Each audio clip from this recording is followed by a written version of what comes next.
Bien, acá tomé otra pantalla, ¿sí? Donde se ven un poquito mejor las caras de los líderes, de los presidentes de aquellas épocas. Recordemos que las elecciones no eran como las conocemos hoy.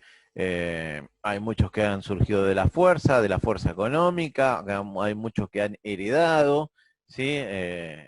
Pero lejos estaba la consolidación de la democracia todavía. Entonces, acá tenemos un repasito de lo que hablaba en la parte anterior.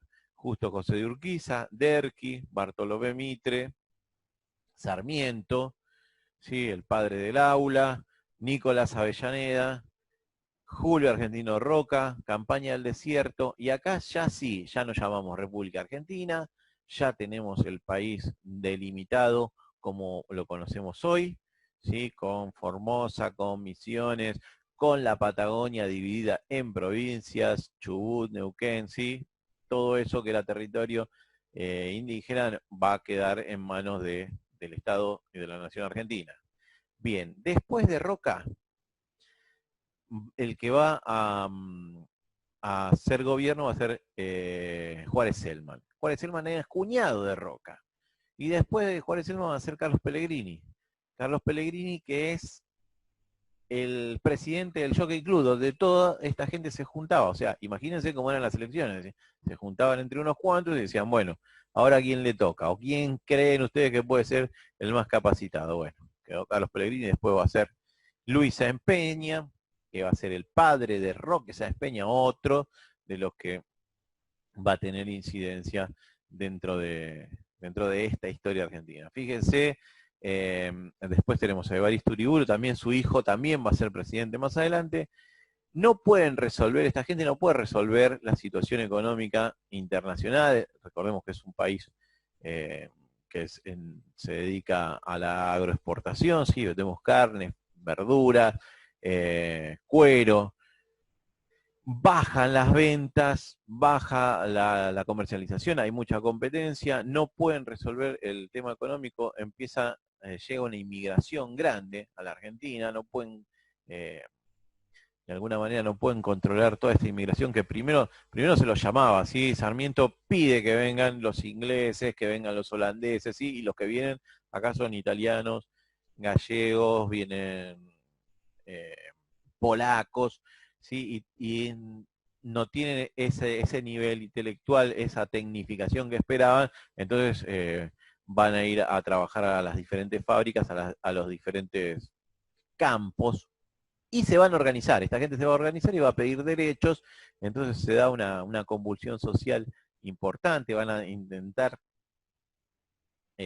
a partir de la ley 1420, la obligatoriedad de la escuela, decirles, este es tu escudo, este es tu idioma, para que nos sigan hablando en el idioma que traen, y tratan de frenar las ideas políticas que van a traer los inmigrantes, y van a traer al hombre fuerte de aquel momento, que va a ser otra vez Julio Argentino Roca. Tampoco lo puede solucionar. Fíjense un detalle, por ejemplo, en estas fotos, los bigotes, las barbas, ¿sí? Es muy difícil sostener esto, hay que tener mucho tiempo, y era una forma de distinguirse. No van a haber obreros en la fábrica que tengan este tratamiento en sus barbas y en sus peinados. Bueno, ni hablar de las vestimentas, ¿no? Bien, este es nuestro siglo XX. Acá empiezan. Estos son los gobiernos oligárquicos. Oligarquía, gobierno de unos pocos, gobierno de los mejores. Aristocracia, gobierno de los mejores. Oligarquía, gobierno de unos pocos. O sea, entre estos pocos se van pasando el gobierno. ¿Hasta qué? ¿Hasta qué momento? ¿Hasta cuándo va a ser esto?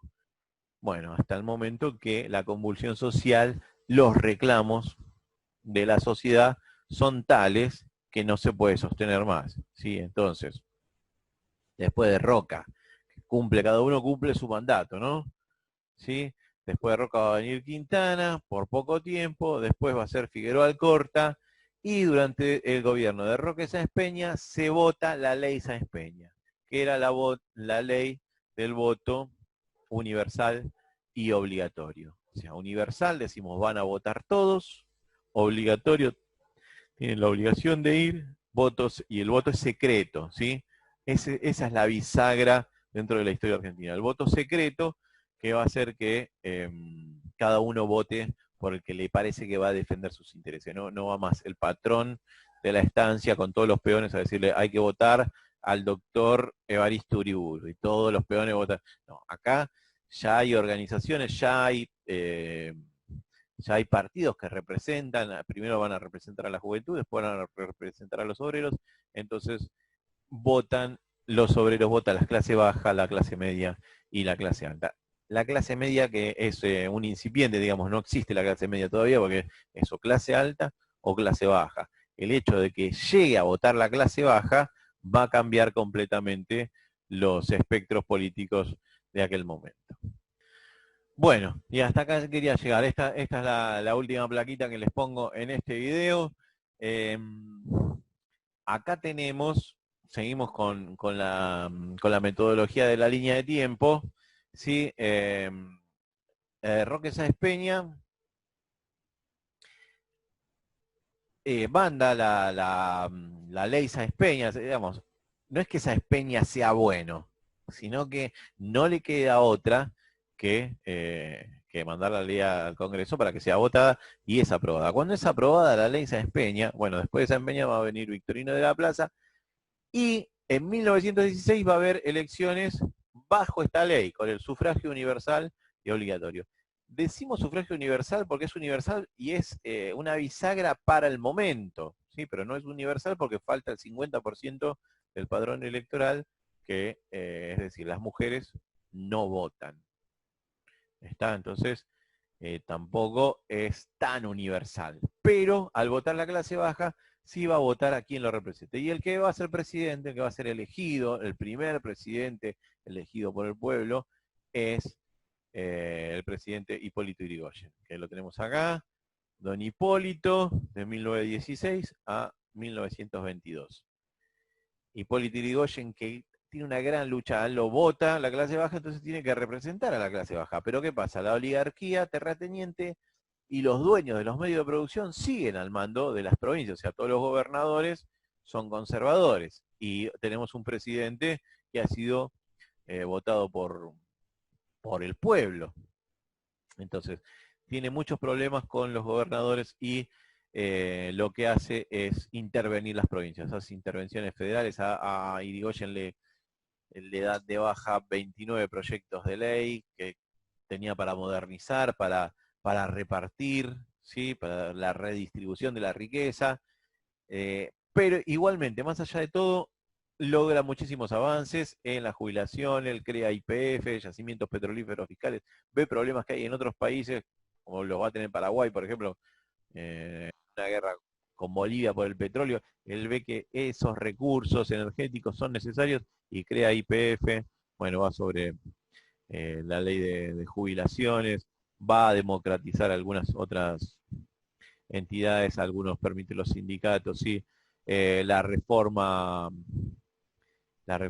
educativa del 18, la reforma en las universidades eran solamente para la clase alta.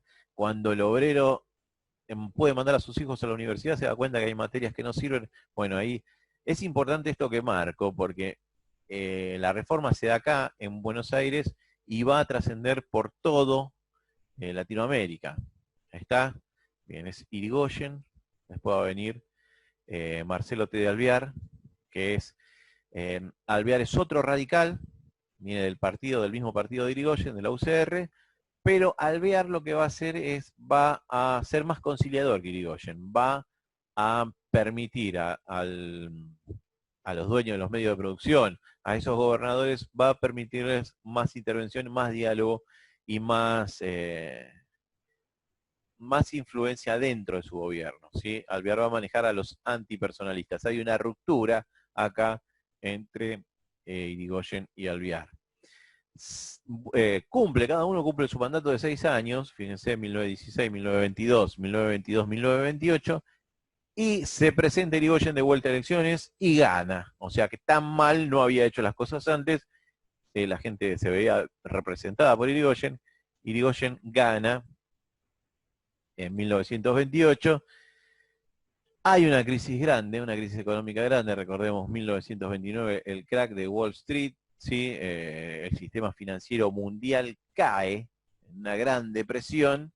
La Argentina no va a ser la excepción, porque lo que vendemos es materia prima. Si nadie compra esa materia prima, queda en los graneros llenos de alimentos, llenos de cuero, nadie lo compra y no hay dinero para, para manejarse, y la gran crisis se lleva puesta a este presidente, a Irigoyen. Acá vamos a tener el primer golpe de Estado del siglo XX, el, el, el primer atraso, la primera situación nefasta en nuestra historia, que es el golpe de Estado del 30. Irigoyen le inventan unas causas de corrupción, lo meten preso en la isla Martín García, y Martín Félix Uriburu va a dar el golpe de Estado, va a hacer un intento fascista. Lo que estaba pasando en Europa lo traen acá, él quiere imponer el fascismo. Por supuesto que va a durar poco tiempo, porque su superior, Agustín Justo, rápidamente 2 años estando al mando de un país, ¿no? Y bueno, a este periodo le llamamos la década infame, ¿sí? Que va a llegar hasta 1943, son 13 años. La década infame se lo va a poner un periodista de la época, pero esto lo va a explicar mejor la alumna Ariadna Celis, que mandó un interesante trabajo, un videíto explicando esto. Bueno, después retomamos a partir de ahí. Sí.